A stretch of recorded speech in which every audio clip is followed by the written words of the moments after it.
Hello friends, வணக்கம். இன்றைக்கி நம்ம வீடியோவில் என்ன பார்க்க போகிறோம்னா பெப்பர் சிக்கன் எப்படி செய்யறதுன்னு பார்க்கலாம். இது ரொம்ப ஈஸி தான் செய்கிறதுக்கு, ரொம்ப டேஸ்டியாகவும் இருக்கும். வாங்க எப்படி செய்யறதுன்னு பார்ப்போம்.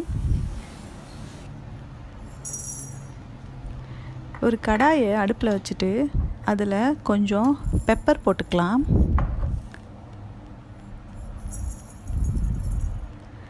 கொஞ்சமாக சோம்பு சேர்த்துக்கலாம்.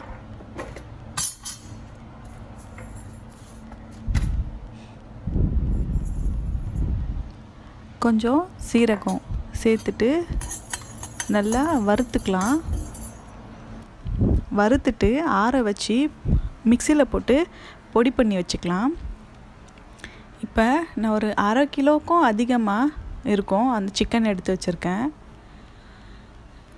சின்ன வெங்காயமும் பூண்டும் தோல் உரித்து பொடியாக கட் பண்ணி வச்சுருக்கேன்.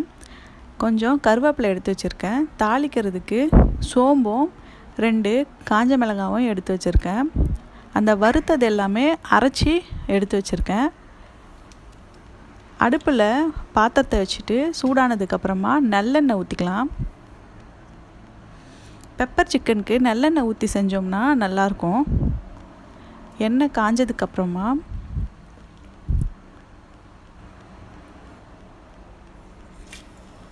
சோம்பையும் காஞ்ச மிளகாயும் போட்டு வதக்கிக்கலாம்.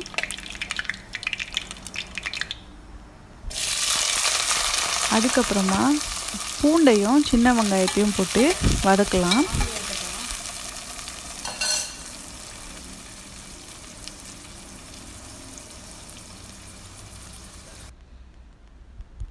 எடுத்து வச்சிருக்கிற கருவேப்பிலையும் போட்டு வதக்கி வச்சுக்கலாம். நல்லா வதங்கட்டும்.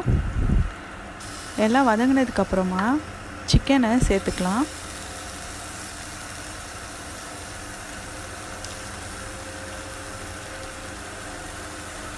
சிக்கனை நான் மஞ்சத்தூள் போட்டு கழுவி வச்சுருக்கேன். சிக்கன் சேர்த்துட்டு நல்லா கிளறி விட்டுக்கோங்க.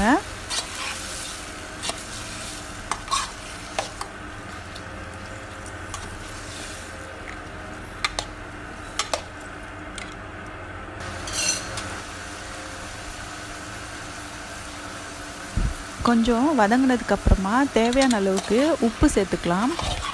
உப்பு சேர்த்து நல்லா கிளறி விடுங்க.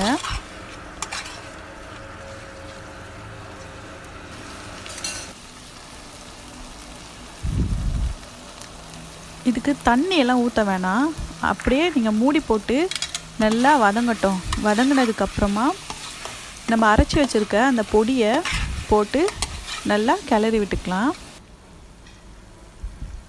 தண்ணி ஊற்றாமலே அப்படியே சிம்லேயே வச்சு அடுப்பை கிளறி விட்டுட்டே இருக்கணும். அடியும் பிடிக்கக்கூடாது. இது பாருங்கள், ரெடி ஆகிடுச்சு பாருங்கள். பெப்பர் சிக்கன் நல்லா டேஸ்டியாக இருந்தது. நீங்களும் இதை வீட்டில் ட்ரை பண்ணி பாருங்கள். ரொம்ப ஈஸியாக செய்யக்கூடிய ஒரு டிஷ் தான் இது. ரசம் சாதம், சாம்பார் சாதத்துக்கெலாம் இது ரொம்ப நல்லாயிருக்கும்.